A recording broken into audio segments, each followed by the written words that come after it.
Hello, everybody. Welcome to the 700th Emmy Award nomination ceremony.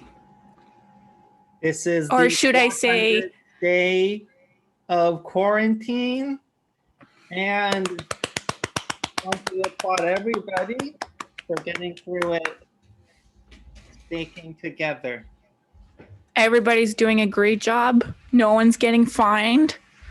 Everybody's respecting the measurements. Yes. This much So- time available for us tonight, but we're going to We need, this much time. smallest penis available. We have limited time because we have a really important award nomination to present to you today. I'm Tatiana. I am Liam. This is the line in the sand, and tonight we draw the line to where is the most successful TV personality of the year, and that is True founder, the great governor of the state of New York, Mr. Cuomo. Governor Cuomo. Snaps. So we're here to award him an Emmy Award for his input in television and in the really, really hard task of performing During a pandemic. He was an exemplary example of soft power. exactly. He was flaccid the whole time while he was speaking to the state of New York to give us confidence to get through this pandemic. He did a great job, and that's why we give him the award today. I think he has some things to say to us. Let's watch the video, everybody.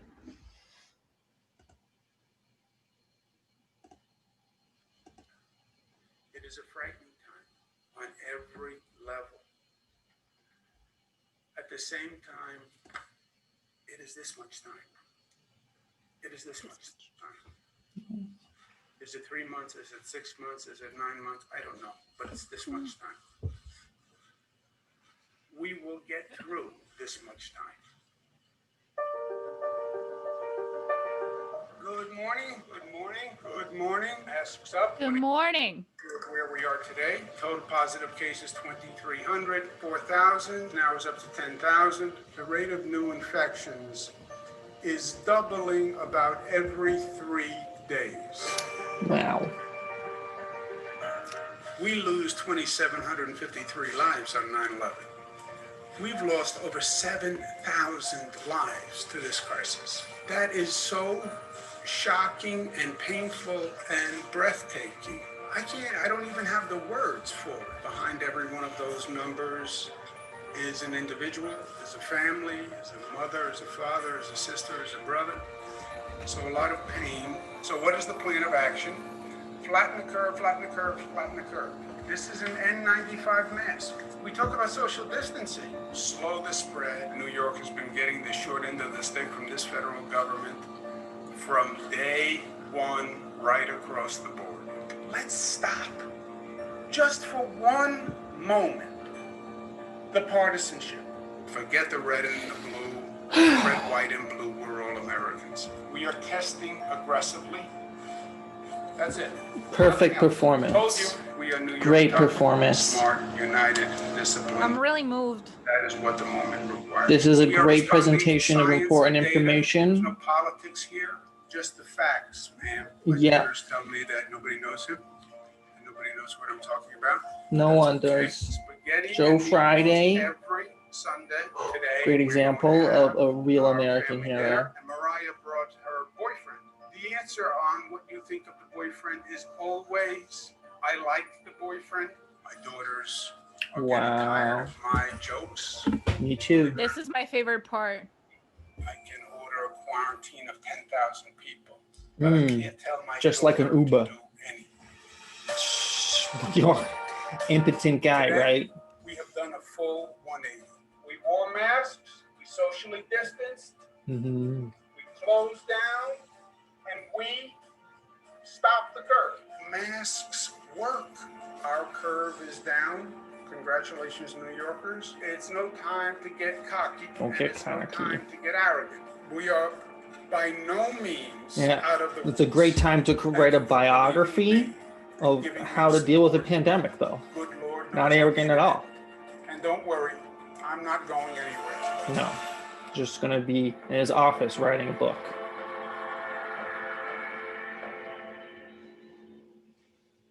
It is now my distinct pleasure Great. to present the 2020. Great. Very moving acceptance. Very real important stuff here. And now there are a plethora of celebrities that are going to thank Mr. Cuomo. Mm-hmm. How many are there?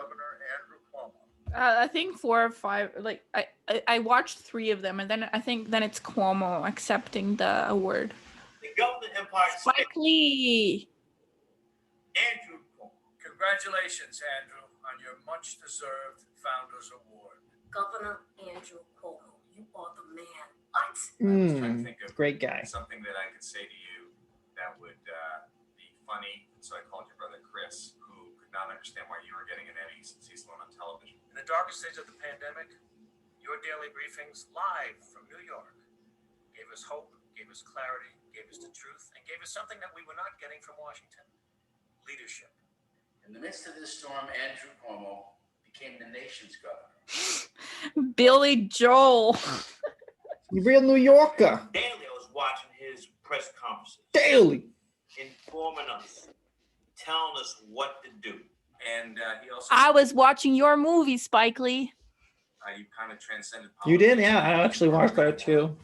Yeah, I watched most of the ones available on streaming services. Not me. You did your thing during COVID. New York was suffering. We were the epicenter. We were all in a crisis, in a panic, and every single day you came on the airways and you offered your strength, your leadership, and your direction, and your caring, and your heart. You are the epitome of New York tough. These are things your brother says about you. I look up to you still. And you set the example for the rest of the nation, the rest of the world.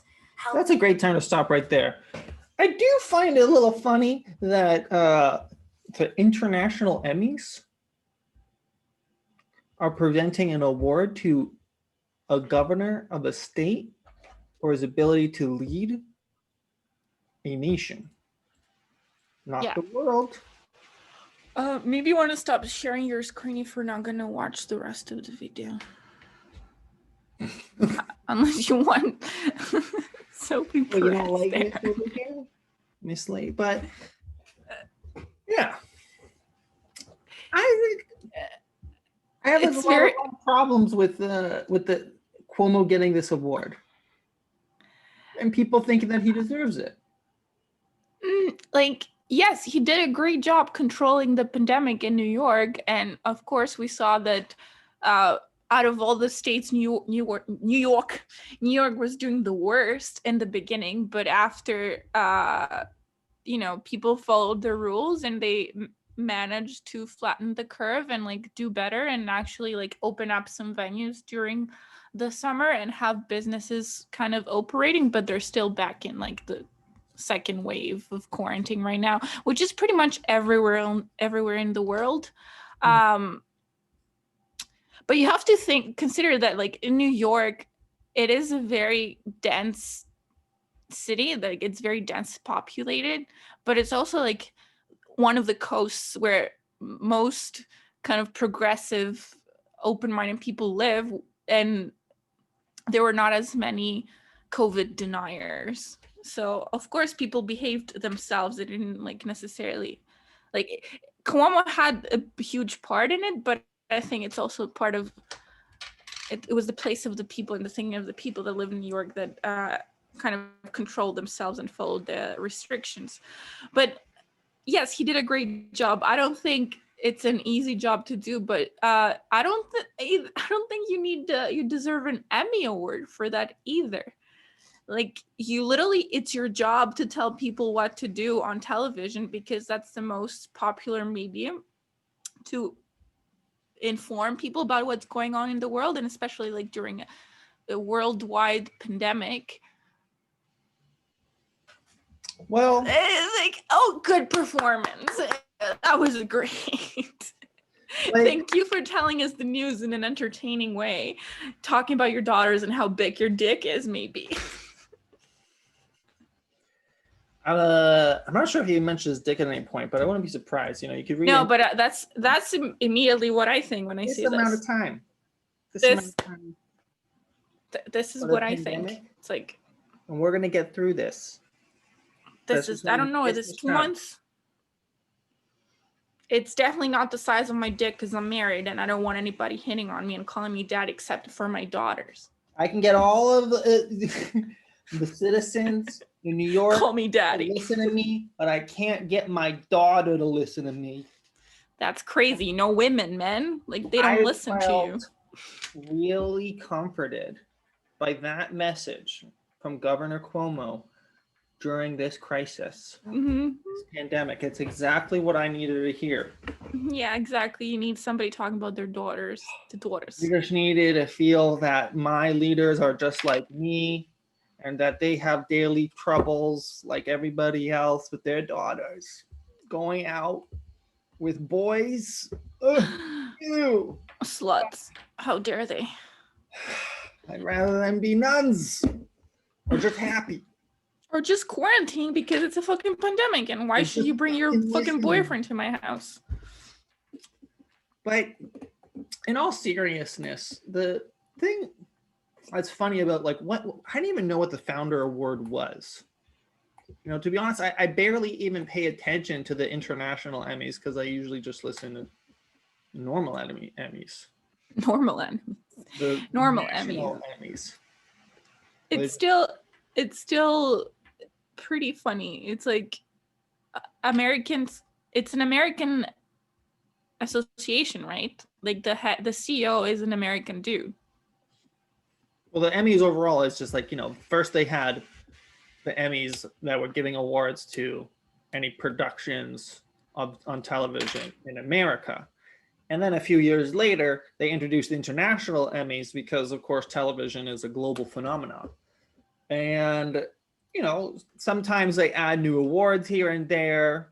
One of them was, a few years after the International Emmy Awards was established, is this Founder Award, which if I read here, it's it's given by the International Academy of Television Arts and Science to individuals whose creative accomplishments have contributed in some way to the quality of global television production. So I'm not really too sure if, a governor giving a press conference for 111 days during a pandemic necessarily qualifies, but it does because anything on television qualifies. Especially on American television. Like Elf could have gotten an award. Alf? Elf, the puppet from space, who had his own television show, came in with started to living with an American family. This is the first cultural barrier we ever faced, Liam. Puppets. Because if you didn't know, the first award actually was given to Jim Henson, who was the creator of the Muppets. The first Founders Award? Was given to Jim Henson. I know, it's Cuomo. Well, yeah. 30 years later, Cuomo. That's insane. So we went from a puppeteer to another puppet. Great. So deep what you said. You mean like American politics are corrupted and people who represent it are puppets? Yeah. I think they're Wow. puppets Sneaky for little imperialism. sneaky. Come Yeah, on. it is definitely. Yeah, sorry. I'm so used to like the clean ass Greek politics that I have no idea about corruption in other No countries. idea, right? Mm-hmm. Like, this was given, award is given for founders in the international community. And if I look at the list here, I'll share my screen again and we can just have a look at how many, people who aren't American, part of the international community, have been recognized as a founder. So Let's take a guess. Let's find out. Let's have a look, everybody. I'm sure I'm going to be totally surprised. Oh, here we go. Yeah, Jim Henson, just like I said, in the 80s. And then we got UK, US 4 times. Okay, and the UK a couple times. France, Argentina. Great. Yeah, some real international faces. Because let's not forget that America was a colony, a part of the United Kingdom. So, it was one imperial power switched for another. The U.S. wanted to start their own imperial project, but yeah. Okay, And France, that Argentina, UK, US, UK, US, UK, UK, US. Oh, Australia's there. Look at that. Okay, Hungary's there. Wow. And then Japan. Fuji Television. Then we got France. And just the US and UK. Andrew Cuomo is the last one. For like 19 years. Has there ever has there been another politician awarded for that award ever? Never. Cuomo is the first one. So, and what's so sad is that they're like the establishment, part of the academy here, they're all so fucking dumb. They don't realize that they're awarding someone who creates fiction, production, and television oh so well is now being awarded for spinning bullshit for the world. 111. Yes, I felt really great, watching Quibi on my phone while I used to go on the New York subway. And now I got to stay home and watch Netflix some more, and Cuomo every day when the orange man in the White House is acting like a buffoon. I'd much rather listen to the strong man that makes me feel good inside. Is Cuomo Daddy Cuomo, or is he Nutella? Broccoli or Nutella? I think he's Nutella.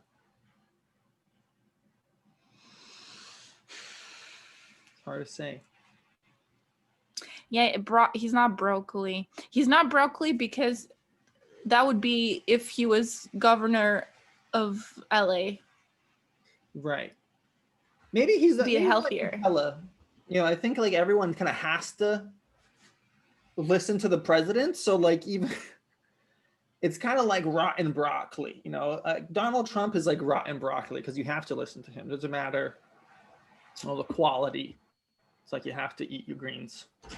Yeah, but what was said in the video that we saw the direction and support, we expected it from Washington, but we didn't see, kind of calling out the president of the United States. I get that, even I, as a Canadian citizen residing in Montreal, I did listen to Cuomo, and when he was like, masks work, I was like, okay, there's another person who says masks work. So that has a good impact in the American society. There's a governor who says masks work, where there's a president that says fucking chuck some bleach and then COVID is cured. So obviously that creates some kind of guidance, and he should definitely be applauded for that. But again, it's a totally different concept. It's a TV production. He was not producing anything. He was being there doing his job as a governor, informing people. So I don't understand why Americans need to fucking use any American that they assume is right for an award in an international award nomination. I'm sure there were plenty of other international politicians that were doing maybe even a better job than Cuomo, and maybe even being more creative than Cuomo and less cheesy, to be fair.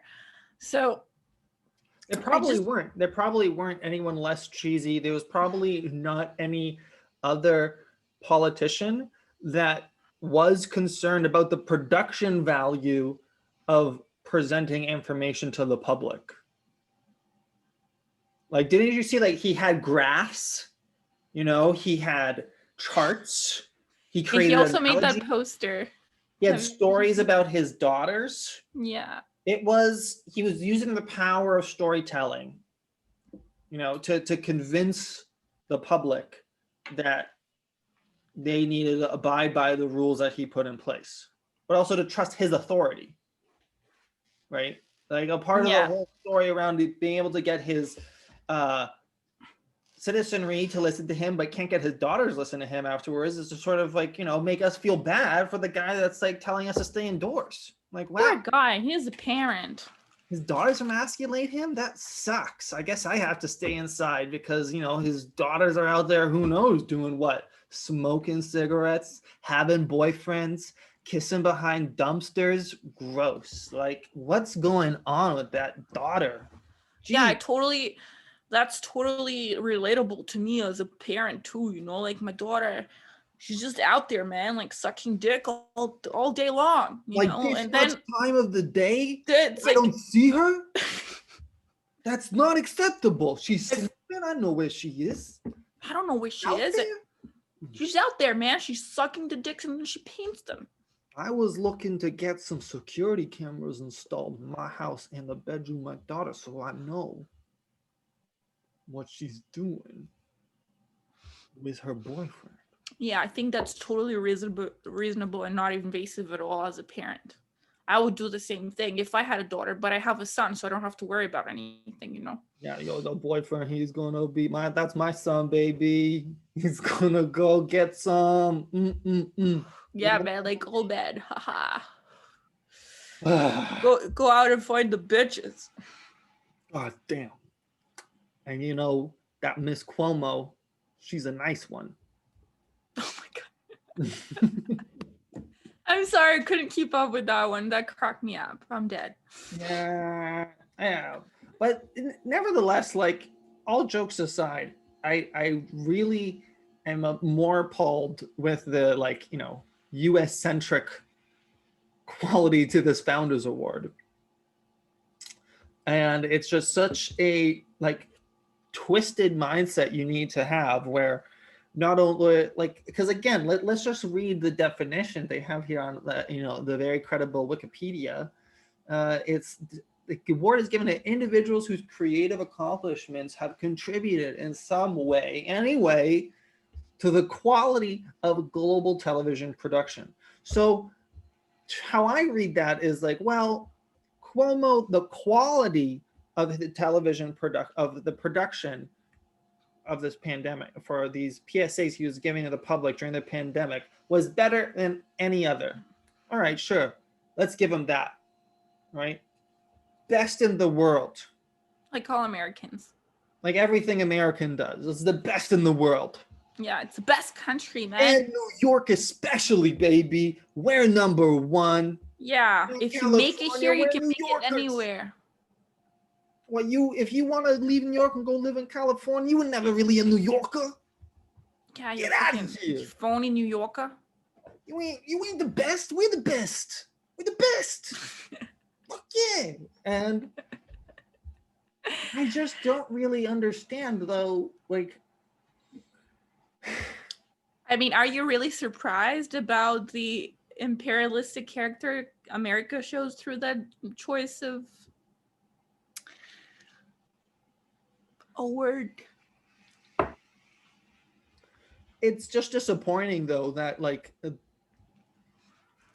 I like American culture. The soft power gets me. I think it's all that, like, really good. But when at sometimes, like, I turn off the television and I watch the real news, and I can look at it with a critical eye and think that this is a lot of, kind of bullshit. This is a little, like, pretty slanted.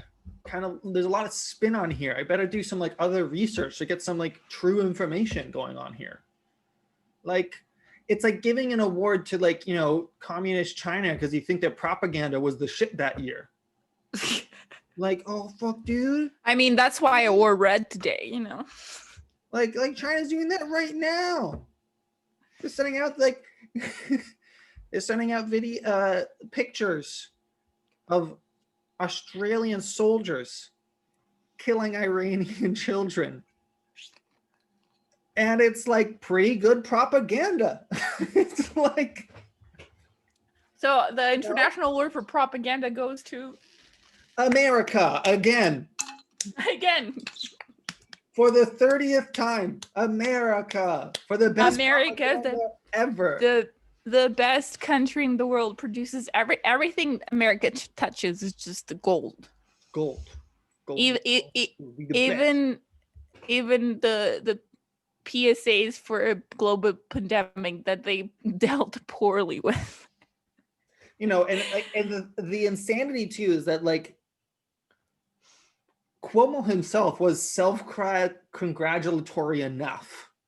Like he wrote a book, a memoir on his ability to handle the pandemic. He created like T-shirts and posters you could buy that celebrated his handling of the pandemic. That's All the things insane. that he talked about.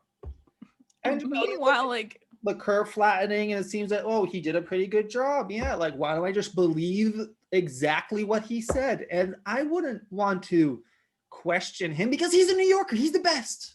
yeah, Way better he knows best. than the Orange Man. Way better than him. I mean, that we can agree on, even in the realms of comedy. That No, but that's the problem. Is true. that like if you look into the realms of entertainment, is that Donald Trump was number one, the most entertaining. But he brought down the quality of entertainment. It's trash television. It's trash television. It's trash television. That's true. That's true. But America makes way more trash television than any other goddamn country out there. Like, you know, you're gonna have way more people watch reality TV and think, oh, that's really like super duper. So okay, yeah, now we got the Emmys. It's gonna award some founder for like raising up the quality as well. But while at the same time being a part of the country that is making the most trash than any other. Both literal and conceptual. So like, I don't know how you can have it both. Like, yeah, you're the best. You're the best at making the worst and the best. So you're the best at even the worst. Yeah. Ugh. Hurts my brain a little bit. And America's so great. They even have an award ceremony for that. I want the Razzies to also give Cuomo a Founders Award. That would be great. The what? The Razzies. What is the Razzies? The Razzies is it's another award ceremony that is given out to the worst of anything that year. Like like the rotten like television production. Oh, okay. The raspberries, no? Razzies. Not raspberries. I guess I just watched the best of the best awards, not the worst of the worst awards. Mm-hmm. I guess so. But it's like we've discussed this before. Like the moment, like many things happen around the world, but they're raspberries. Yeah, that I know. Yeah, the Razzies, but like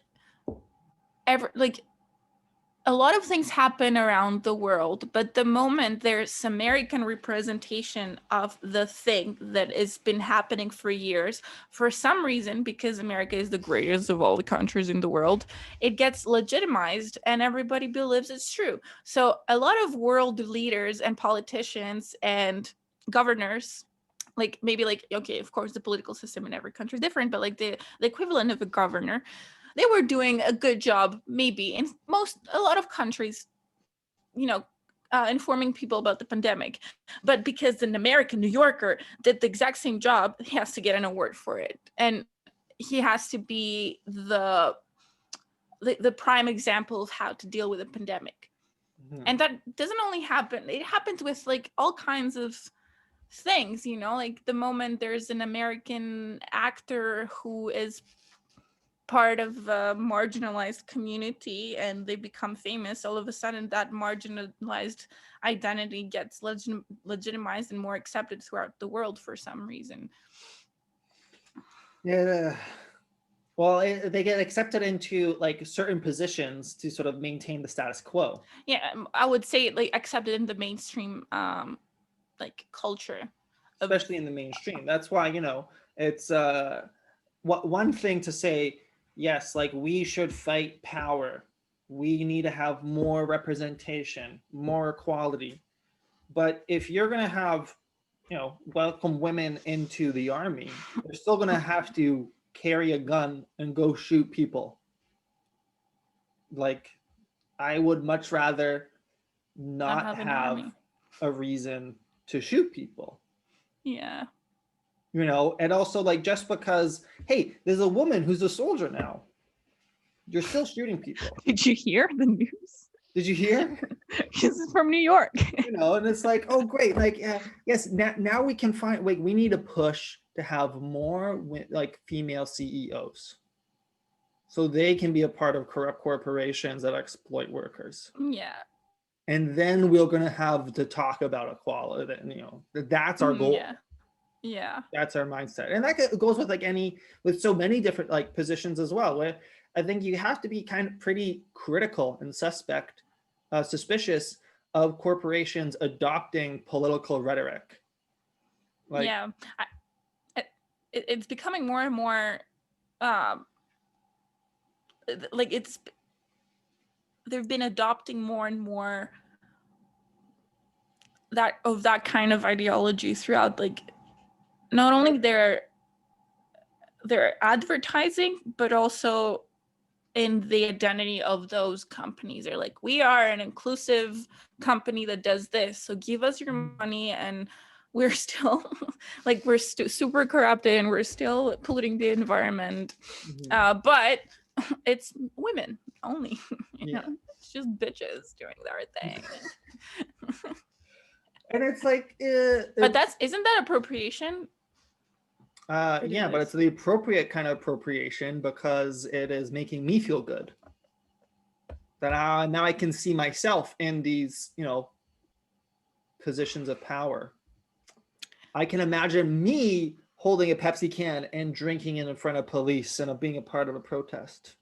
Oh my God, I remember that? That was so ridiculous. Kendall Jenner, and everyone hated her so much. If she released that, even like probably after the Armenian War in September, she probably would have been praised for it.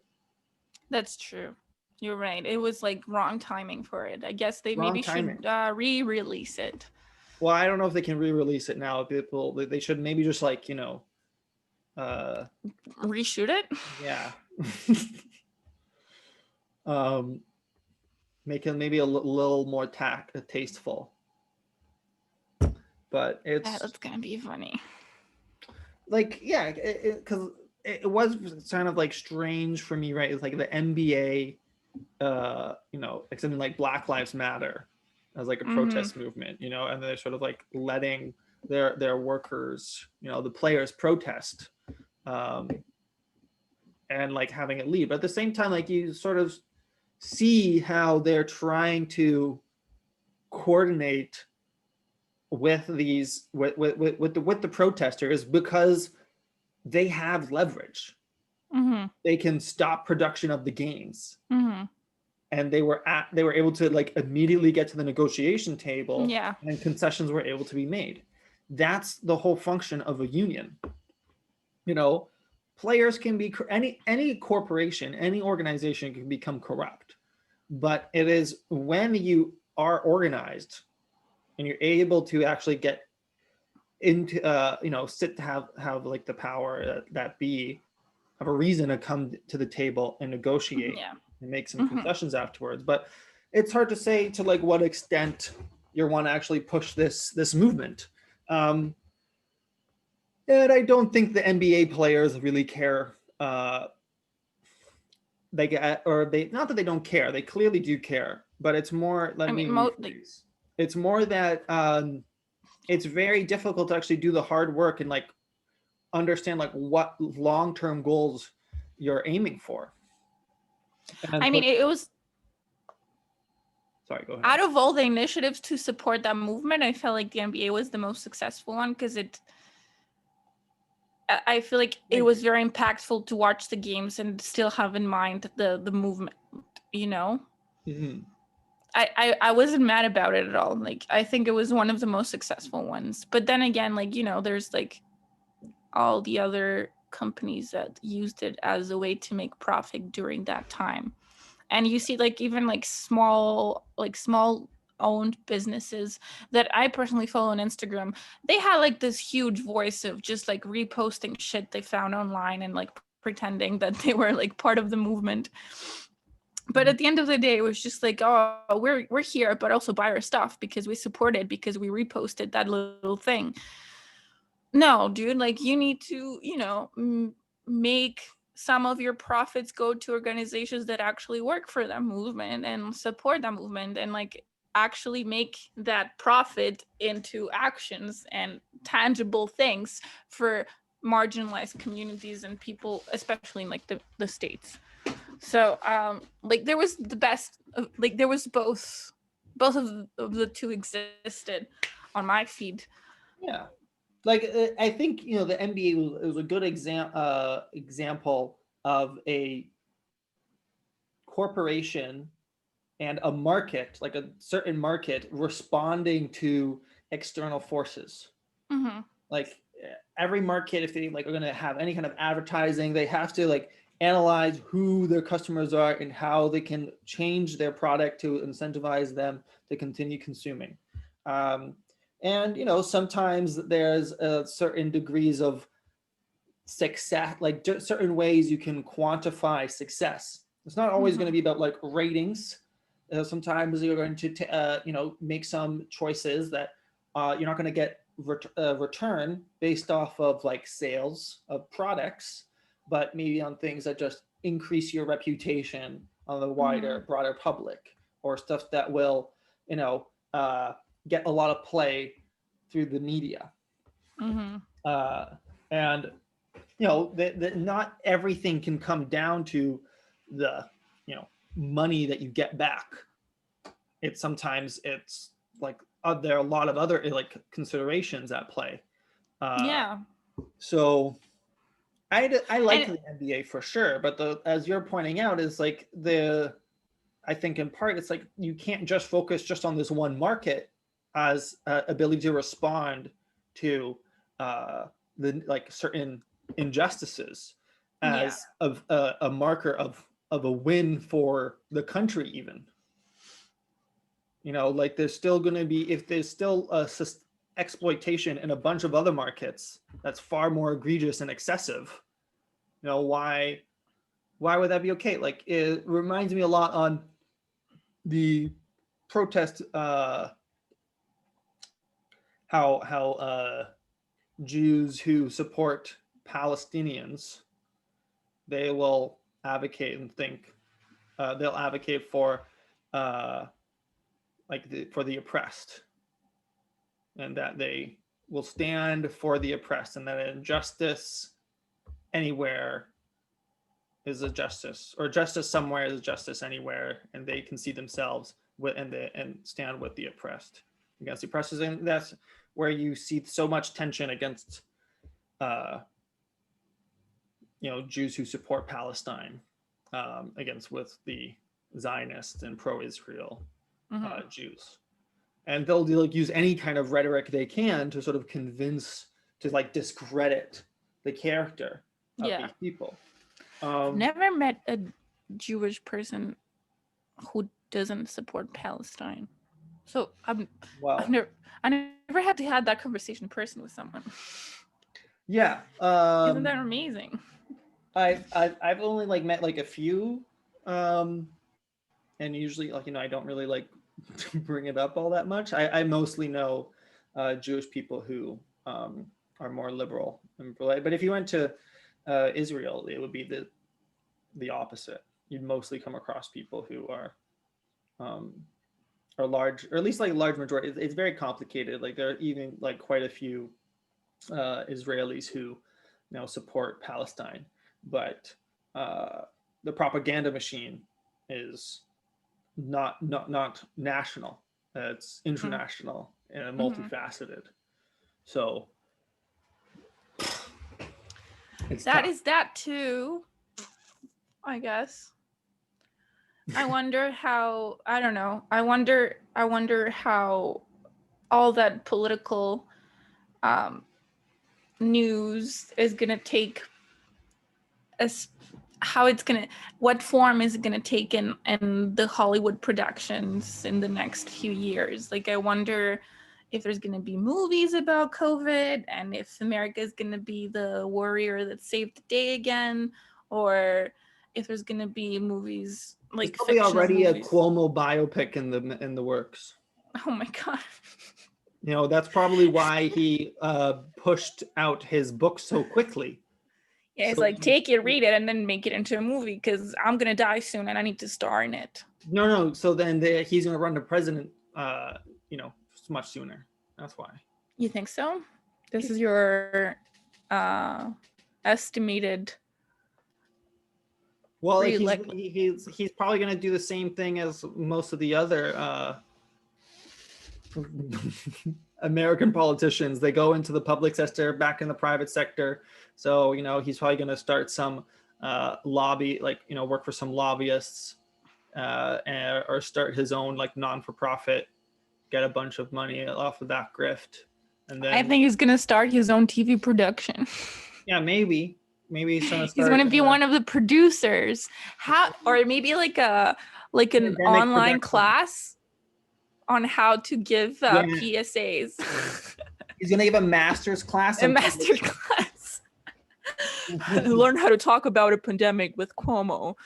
Gotta have Special a personal story. Bring in your children if you can. maybe make a daughter or two before. Don't forget to do your bench presses in the morning so your pecs look real big and hard. Okay. Yeah, you need to be Right. attractive to women. Sometimes And men. a little bit of mystery and show them that you're still youthful and get a nipple piercing. Okay.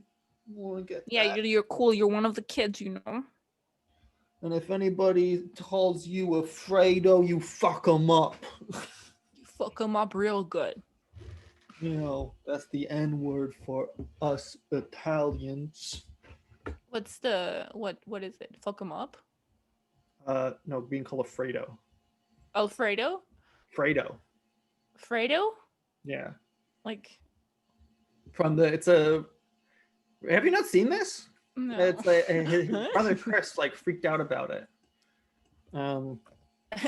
Works in Italian restaurants for 2 years, has no idea about that. Like, because Fredo is the character, like Fredo Corleone. Oh, His Fred. Godfather. Fred. Oh, okay. Because like in Greek, you say Fredo Corleone. Oh, that okay. I think it's very sexy. Here, let me like find that video. It's like Gang. Teaching myself about words I'm not supposed to say to other cultures. I don't actually think I've never heard this being a No, I have a funny story. insult. Can I share my story? Sure. Let me finish. I just pulled this up. Pull this up, and then I'll say something that it has to do with Italian culture and appropriation of one term. One term. One term. One desire. Where the fuck is my groceries? Yeah. I've been waiting. No, Tatiana's been waiting for groceries. Here you go. Losing a school after a heckler called him Fredo goes viral. The outburst is now opening up a new discussion about ethnic slurs. CBS 2's Is it? reporter Marsha Kramer has the story. Hey, you know what you were saying, right? It all happened because Damn CNN it. anchor Chris Cuomo didn't like being called Fredo, the ineffective son and the godfather forced to take a backseat to younger brother Michael. I can handle things. I'm smart. Not like everybody says. Like dumb, I'm smart, and I want respect. Psychologists could probably have a field day about why Chris, the youngest of 5 Cuomo siblings, whose older brother Andrew just happens to be the governor of the state of New York, didn't like being called Fredo. Suffice it to say, he lost it in a profanity-laced tirade. Insult me like that. I didn't insult you. Call me Fredo, it's like I call you punk. You like that? The video surfaced on a right-wing YouTube channel, causing some to suggest Cuomo was set up. But it was his insistence that calling an Italian-American person Fredo, It's like the N-word for us. that generated a very public debate about ethnic slurs. The actress Mia Farrow tweeted, "For that insult, I bet Frank Sinatra would have punched your false teeth out." Phil Folia of the Italian-American Legal Defense Fund said it didn't rise to the level of the N-word, but called the mob reference ethnic defamation. I mean, I would be personally offended if somebody called me. I need to go. My groceries are here. Okay. I would have reacted the same way. Fordham professor Dr. Kathleen LaPenta, director of the Bronx Italian-American History Initiative, told CBS2 that calling someone Fredo certainly seems to carry the weight of a bad stereotype. And that, as Chris Cuomo's reaction suggests, sparks a strong reaction. Cuomo was out of control. Anybody that would have seen Chris Cuomo would have said that was a disgrace. You've never seen me do that. Calling somebody Fredo an ethnic slur, If it offends someone, then I believe it is. The intent of that guy was he was calling Cuomo's entire family a bunch of gangsters, which certainly is not true. I guess I would be offended if I was Italian. I am Italian, and yes, I would be offended, yes. well, there was no response from Governor Cuomo's office on Fredo Gate, but Chris Cuomo tweeted a response saying, "I should be better than the guys baiting me." He added that there is a lesson from the episode. "No need to add to the ugliness. I should be better than what I have posed," he said. Well, there you have it, people. I don't really think it's Back. a slur, but I can like find some sympathy in the idea that, like, well, you know, it's an insult. Calling It someone is an insult. It's not nice. an insult. It's not nice. No, it's not nice because it's like it's, of course, it's not about like as other racial slurs because you're comparing someone to a fictional character, you know. Yeah. It doesn't mean anything necessarily. It's kind of like, you know, if someone is like short and you're calling them a hobbit. Yeah, it's also bad, but like if Fredo has to do with like the Italian race, but also Italians have not necessarily been marginalized as much as like other races. It's like when people meet me and they're like, "Oh, you like feta cheese," or like, "Oh, the feta girl," or like tzatziki, haha. Yeah. You know, Like, so, I don't think I would have been as bothered with it if you know, and this is such like a petty little difference, but the false equivalency of like comparing it to the N word, use of the N word. oh my god, it's totally not the same. Not the same, but you know, clearly very angry in the moment, so you can maybe apply like the principle of charity there and say, Can I dip my cookie in the Nutella? Please. Ding, ding, ding. Thanks. Welcome. Running a little low in this Nutella here, people. Look at that. I'm scraping the bottom and getting it out. But That's so funny. anyways, I think we've gone through most of the points we wanted to talk to you today. Can I share a funny story? Yeah, your stories. Go ahead. It includes my grandmother. So Wonderful old Greek lady. exactly. So like a little bit of context. My grandmother never went to school. Like she stopped school when she was like 9. She lived in like a really small poor village, blah blah blah, worked all her life, moved here. She was a economic immigrant to Canada from Greece. She immigrated here for economic opportunities. Exactly, with my grandfather, and like she's not educated, so she doesn't know a lot about history. There's, of course, you know, everybody knows about the Second World War with Mussolini and Hitler, right? We're all familiar about that. So Mussolini had the phrase, he would say like "una faccia, una razza." So that means like, you know, we're one race, we're the same. Right. It's like a very racist rhetoric, of course. Sorry? But what's like we are one people's like for Italians? Like, no, it's like if you have the same face, you're the same race, you're good. you know, like you're not a Jew kind of thing. Oh, okay. Anyway, it's a phrase he used, so it's automatically associated to that rhetoric, okay? However, in Greece, if it's like from that back then, the phrase has stayed. So if you meet an Italian and you're an uneducated Greek person who has no idea about maybe historical context, you'll meet an Italian and you're, you know, like the common thing when you meet someone from another country and you're like, oh, I know some words, I'm gonna say them to you. Oh. So I was working at a bar in Milan, and there was a terrace there, and there were my neighbors were chilling there, and one of them was Italian. And then for some reason, my grandparents came to the fucking bar. I don't remember why, and they don't go to bars. They were just there. So I go outside to say hello to them, and my neighbors were like, "Oh, is this your Greek grandma? She's so cute." And I was like, "Yeah, like yeah, this is this guy, this is this guy." And I introduced her to my Italian neighbor, and she's like, "Where are you from?" And the guy goes, "I'm from Italy." And my grandmother goes, "Oh, una foto, una razza." And he was like, "Fuck!" He was like, "No." He was like, "You're not supposed to say that. It's not a good word." And she was like, but my grandma was like, "But we're the same culture." And she didn't know that it meant so much stuff. And then this guy came up to me and he was like, "Is your grandma like she said that to me?" And yeah, and I'm like, "No, she's just like a Greek old lady. She doesn't like, she's very not racist, surprisingly, for her education and background." But yeah, that was that. That's uncomfortable. I'm sorry. I feel bad for everyone involved there. It's okay. Like, I think he's pretty open-minded to understand where that came from. Open racist are always, it makes me anxious. Sorry?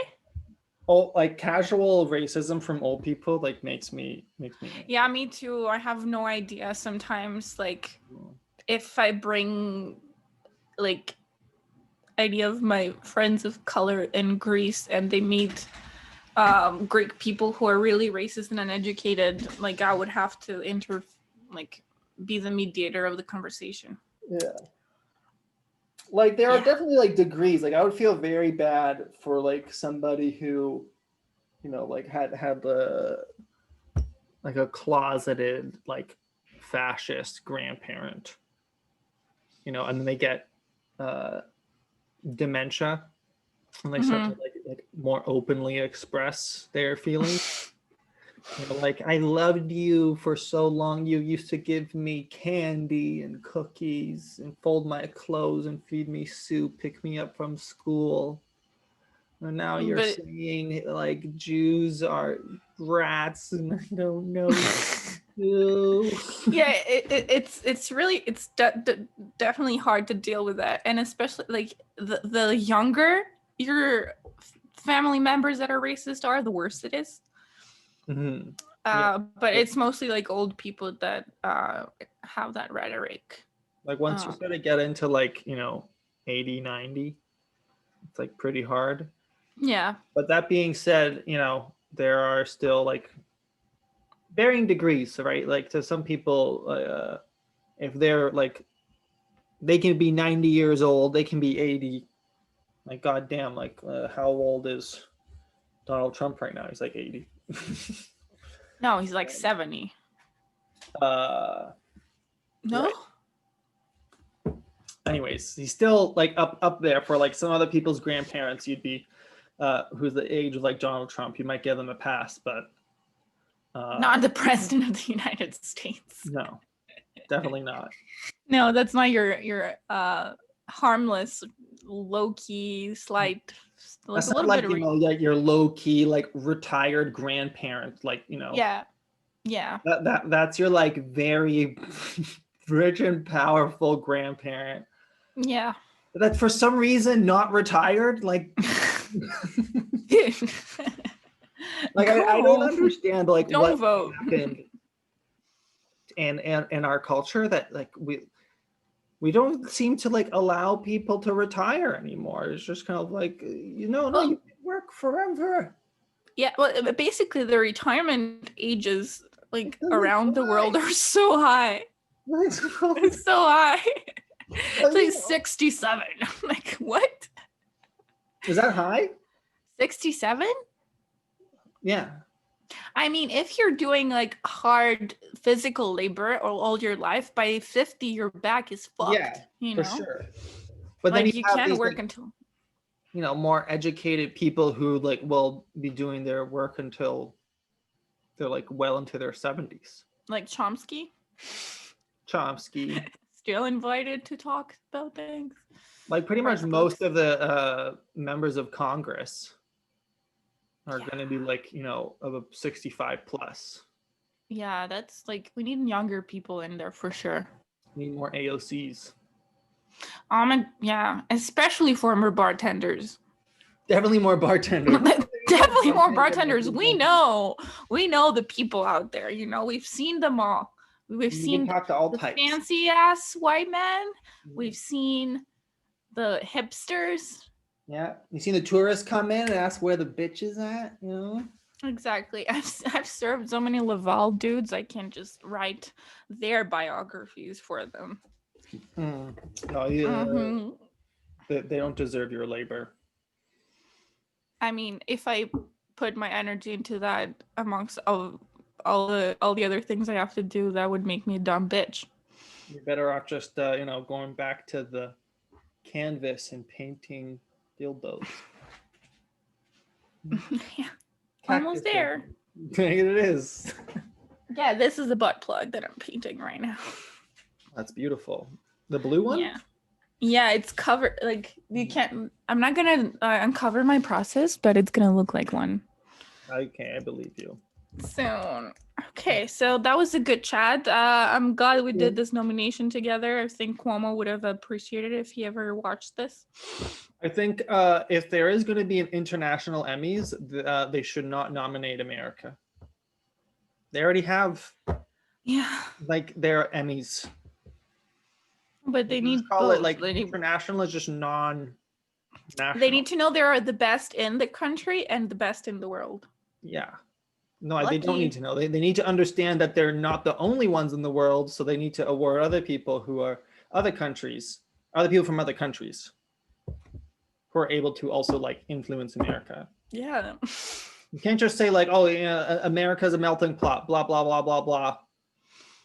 Actually, where a lot of these Americans are from other countries and then became citizens. Yeah. No, doesn't work that way. Mm-mm. You need to start awarding more Argentines and Japanese. Yeah, which by the way, most of American like comedy shows are ripoffs of like Argentinian or Brazilian shows. Right. If you're aware. I didn't know that, no. Like Modern Family, for example. Really? That's a ripoff? Or like Ugly Betty. Oh, really? Mm-hmm. Okay, maybe we can talk about that more next time. Mm-hmm. That's what we always say, then we talk about something else, but we can talk about that. It's our show. All right. Good week, everyone, and I hope you enjoyed the show and the nomination. We're gonna be uploading more stuff on our channel for you to watch. So stay tuned. Stay tuned. Stay safe and stay home. Don't party. Yeah. Bye, everybody. Bye.